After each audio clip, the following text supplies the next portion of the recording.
నమస్తే అండి. అమ్మమ్మ వాళ్ళ ఊరిలో వారాలండి అంటే అదొక అమ్మవారి పండుగనమాట.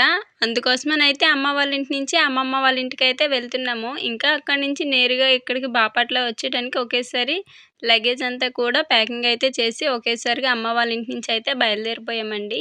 మంగళవారంతో పుట్టింటి నుంచి వెళ్ళకూడదన్నారు. అందుకని ఆదివారం నాడు అమ్మమ్మ వాళ్ళ ఊర్లో పండగైతేను ఇంకా ఒకేసారి పండగకి కూడా ఎళ్ళినట్టు ఉంటుందని ఆ రోజైతే అమ్మమ్మ వాళ్ళ ఇంటికైతే బయలుదేరాము. అంటే పుట్టింటి నుంచి మంగళవారం వెళ్ళకూడదని చెప్తుంటారు కదండీ! అందుకని ఆదివారం బయలుదేరాము. ఇంకా ఇంటికి వెళ్ళగానే ముందుగా అయితే ఇదిగోండి పూలైతే కడుతున్నారు. మా సిస్టరును అలానే తను మా వదిన. ఇంకా ఈ పండగ కాబట్టి చుట్టాలు గట్టా వస్తారు కదండీ! ఇల్లంతా కూడా ఆ రోజు సందడిగానే ఉందండి. అమ్మ వాళ్ళ సైడ్ అసలు పూలనేవి దొరకడం చాలా కష్టం. కొనుక్కుందామన్నా సరే చాలా రేటు. ఇంకా ఇక్కడ మాకెంతలా పూలు దొరుకుతాయో అక్కడ అంత కష్టమనమాట. ఇంకా అక్కడక్కడ పూలు మా అక్కయ్య మేమొచ్చేసరికి కోసిపెట్టింది. ఇంకా అవి వచ్చి రాగానే మాల కడుతున్నారు. మా అక్కయ్య అయితే ఆ రోజు పొద్దున్నే 4 గంటలకైతే లేచి ఇల్లంతా కూడా శుభ్రం చేసుకొని దీపారాధన అయితే చేసుకుందండి. ఈ దీపారాధన మన అమ్మవారి దగ్గరికి వెళ్ళొచ్చిన వరకు కూడా వెలుగుతూనే ఉండిద్ది. మధ్య మధ్యలో నూనె అయితే పోస్తా ఉండిద్దనమాట. అలానే అమ్మవారికి స్నానాలకైతే ఈ బిందెలతో నీళ్ళైతే సిద్ధం చేసి పెట్టుకుందండి. అలానే ఇది అమ్మవారికి రాయటానికి పసుపు, కుంకుమ, ధూపానికి గుగ్గిలం కూడా పెట్టింది. ఈ చిన్న చెంబులతో నీళ్ళొచ్చి మేకపోతొచ్చిద్దండి. అంటే పొట్టేళ్ళు దానికైతే కాళ్ళు కడిగి బొట్లు పెడతారు. అందుకోసమని ఈ చెంబులతో నీళ్ళైతే అన్నీ రెడీ చేసి బయట పెట్టింది. ఈ మేకపోతుని చిన్నప్పటి నుంచి అమ్మవారికి మొక్కుగా అయితే పెంచుతారండి. అలానే ఆఖరిలో ఇదిగోండి పండగ రోజైతే ఈ విధంగా ఊరంతా కూడా తిప్పి కాళ్ళు కడిగి బొట్లయితే పెట్టి ఈ విధంగా అయితే చేస్తారు.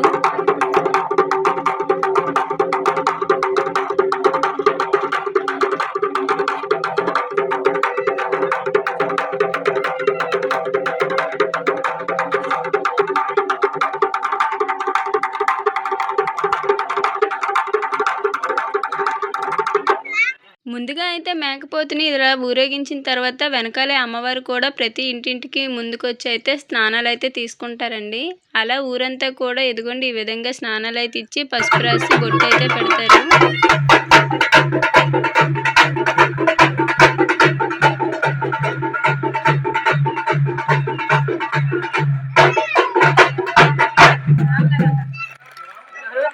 బంగారం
ఈ అమ్మవారు వచ్చి దేశమ్మ తల్లి అండి. అంటే మొదటిగా అయితే దేశమ్మ తల్లికైతే వారాలైతే చేస్తారు ఆదివారం రోజు. అలానే మంగళవారం అయితే ముత్యాలమ్మ తల్లికి, నూకాలమ్మ తల్లికి చేస్తారు. లాస్ట్ శుక్రవారం అనమాట ఊర్లో గ్రామ దేవత బంగారమ్మ తల్లికైతే ఇలా వారాలైతే చేస్తారు.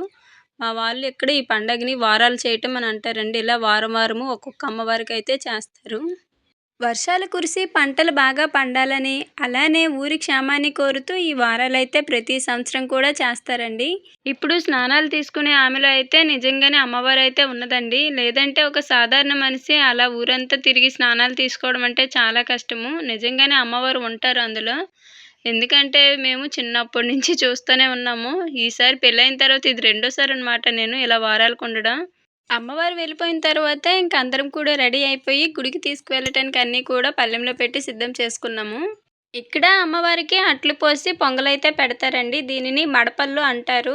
అలానే వీటితో పాటుగా ఒక కోడిని కూడా అమ్మవారికి మొక్కు చెల్లించుకుంటారండి. అలానే చీరను కూడా వీటితో పాటుగా కొబ్బరికాయ అలానే వాడనివి, చెంబుతో నీళ్లు వీటన్నిటిని కూడా తీసుకొని వెళ్ళాలి. ఇక్కడ ఇంకో ప్రత్యేకత ఏంటంటే ఎవరికి వారైతే వెళ్ళరండి. ఊరంతా కూడా ఒకేసారిగా వెళ్తారు.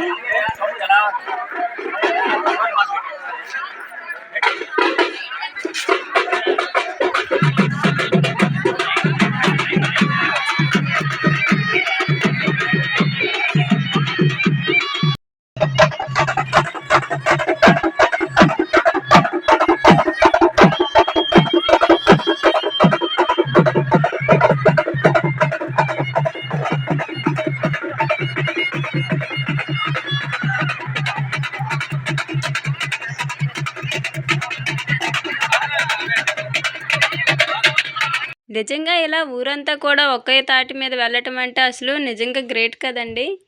ఇలా ఊరంతా కూడా ఒకే చోటైతే చూడొచ్చు. ముందు అమ్మవారు వెళ్తారు. అమ్మవారిని దాటి ఎవరు కూడా వెళ్ళకూడదు. ముందు అమ్మవారు వెళ్ళి వెనకాల ఊరంతా కూడా వెళ్తుంది. ఇలా అమ్మవారు వెనకాల అంటే అమ్మవారి గుడి దగ్గరికి చేరుకునేంత వరకు కూడా ఇలా డప్పుల మేళాలతోటే వెళ్తారు.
అమ్మవారి దగ్గరికైతే వచ్చేసామండి. ఇక్కడ గుడి అలాంటివి ఏమీ ఉండవు. ఇవన్నీ కూడా వ్యవసాయం చేసుకునే పంట పొలాలు కాబట్టి గుడి అలాంటివైతే ఉండవండి. ఈ చెట్లకే మొక్కుతారు. ఎప్పుడు కూడా పంట పొలాలు వేయకముందే పండగ అనేది చేసేవారు. కానీ ఈసారి ఆలస్యం అయ్యేసరికి పత్తి అయితే వేసేసారండి. మొక్కలు కూడా చాలా వరకు పెరిగాయి. కానీ ఇంతమంది జనం దగ్గర వ్యవసాయాన్ని కాపాడాలంటే కొంచెం కష్టమే. ఇంకా మా వాళ్ళైతే కోడితో ఆడుకుంటున్నారు. పిల్లకాయలంతా కూడా అసలు వీళ్ళు చూడండి ఒక్కోడికి పోటీలు పెట్టేస్తున్నారు. ఇక్కడే పోలీసులు నిజంగా వీళ్ళని పట్టుకుపోవాలి. ఇంకా అందరూ కూడా చెట్టు చుట్టూ కూడా ఒకసారి లేదా 3 సార్లు అయితే తిరిగి అమ్మవారికి అయితే ఇంకా మొక్కునైతే చెల్లించుకుంటారు.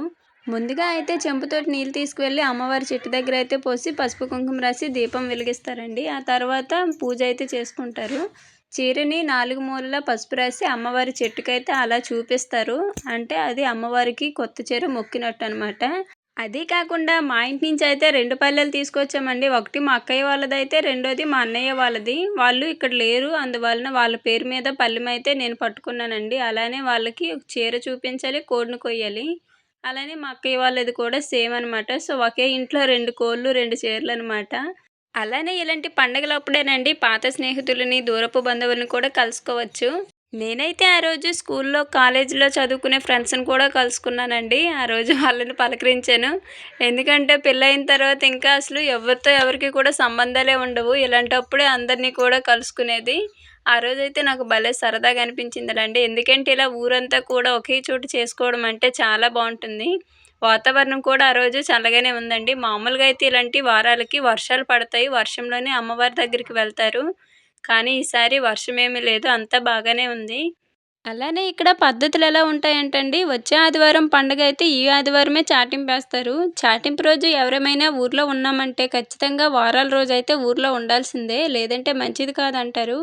అలానే సేమ్ ఇదే విధంగా అయితే మిగతా అమ్మవార్లకు కూడా చేస్తారండి. మంగళవారం అయితే ముత్యాలమ్మకి, అలానే నూకలమ్మకి చేస్తారు. శుక్రవారం అయితే బంగారమ్మ తల్లికైతే చేస్తారండి. ఇంకా బంగారమ్మ తల్లి వారాలతో ఆఖరిదనమాట. లాస్ట్ ఇంక అయిపోయినట్టే. అమ్మవారిని మొక్కుకొని బయటకు వచ్చిన తర్వాత కోళ్ళనైతే మొక్కుకుంటారండి. కోడికి కాళ్ళు కడిగేసి పసుపు రాసి అమ్మవారికి అక్షింతలు వేసి మొక్కుకుంటారండి. అలా మొక్కుకొని కిందన పెట్టి మడపళ్ళ మీద పెట్టగానే కోడి తినేసిందనుకోండి మన మొక్కు చెల్లినట్టు. అలా అని కోడి తినకపోయినా సరే అమ్మవారికి మొక్కు చెల్లించేస్తారండి. కాకపోతే కోడి తినేసిందంటే ఇంకంతా మంచే అన్నట్టు మన మనసులో ఒక చిన్న సాటిస్ఫాక్షన్ అనమాట. ఇంకా ఇదొచ్చి మా పెద్దమ్మ వాళ్ళ కోడి. ఇంకా నేనైతే ఈ కోడితో కాసేపు అయితే ఆడుకున్నాను. ఇంకా నా చేతిలో నుంచి ఎప్పుడు తీసుకుందామా అని మా బుడ్డదైతే చూస్తుంది. ఈ కోడైతే ఇంకా అందరూ ఇక్కడ పుంజులే తీసుకొచ్చారు. ఈ దేశమ్మ తల్లికి అందరూ పుంజులనే ఎక్కువగా మొక్కు చెల్లిస్తారనుకుంటా. అంతమంది జనాన్ని చూసేసరికి కోడి కూడా భయపడిపోయినట్టుంది. మేము వదిలేసినా సరే అది వెళ్ళేటట్లేదు. అందరూ కూడా కోళ్ళని మొక్కుకుంటే నేనేమో కోడితో ఆడుకుంటున్నానని మా వాళ్ళైతే తిడుతున్నారు. ఇక్కడ కామెడీ ఏంటంటే కోడికి కాళ్ళు కడగమంటే నేనేమో ఏకంగా కోడికి స్నానమే చేసేసాను. ఆ కోడేమో పాపం ఉనికిపోతుంది. ఈ విధంగా కోడికి పసుపు రాసి ఇలా అక్షింతలైతే వేసి అమ్మవారికి అయితే మొక్కేసుకోవటమేనండి. సో ఈ విధంగా అయితే కోడినైతే మొక్కు చెల్లించుకుంటారు. ఇంకా అక్కడంతా కూడా ఎవరికి వాళ్ళు ఫ్యామిలీస్ అయితే భలే సందడిగా పండగనైతే జరుపుకున్నారండి. ఇంకా లాస్ట్‌లో మేమందరం కూడా ఫోటోలైతే తీసుకున్నాము.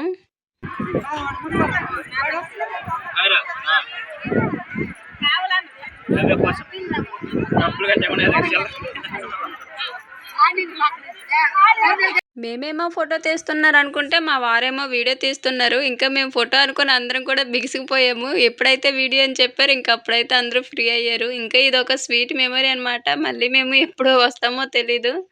ఇంకా అందరం కూడా సరదాగా అందరితో కూడా ఆ రోజు టైం స్పెండ్ చేసాము. అలానే ఇంకా అక్కడైతే ఎక్కువసేపు అయితే ఉండకూడదండి. ఎందుకంటే వేటని బలిస్తారు కదా! ఆ టైంలో అయితే అక్కడ ఎవరు కూడా ఉండకూడదు. వేటని కోసే టైంకైతే మేమందరం కూడా పక్క మడిలోకైతే వెళ్ళిపోయామండి. ఇంకా మా బుడ్డోడిని కూడా తీసుకొచ్చేసాము. మా అక్కయ్య వాళ్ళ చిన్నబ్బాయి అనమాట. ఇంకా కోళ్ళని మొక్కు చెల్లించేసిన తర్వాత మగాళ్ళకైతే ఇచ్చేసి మేమైతే ఇంటికైతే బయలుదేరాము. అలానే ఇంటికి వెళ్ళేటప్పుడు కూడా ముందు అమ్మవారే వెళ్తారు. అమ్మవారు వెళ్ళిన తర్వాతనే అందరం కూడా వెనకాలైతే వెళ్ళాలి. బావా అయ్యో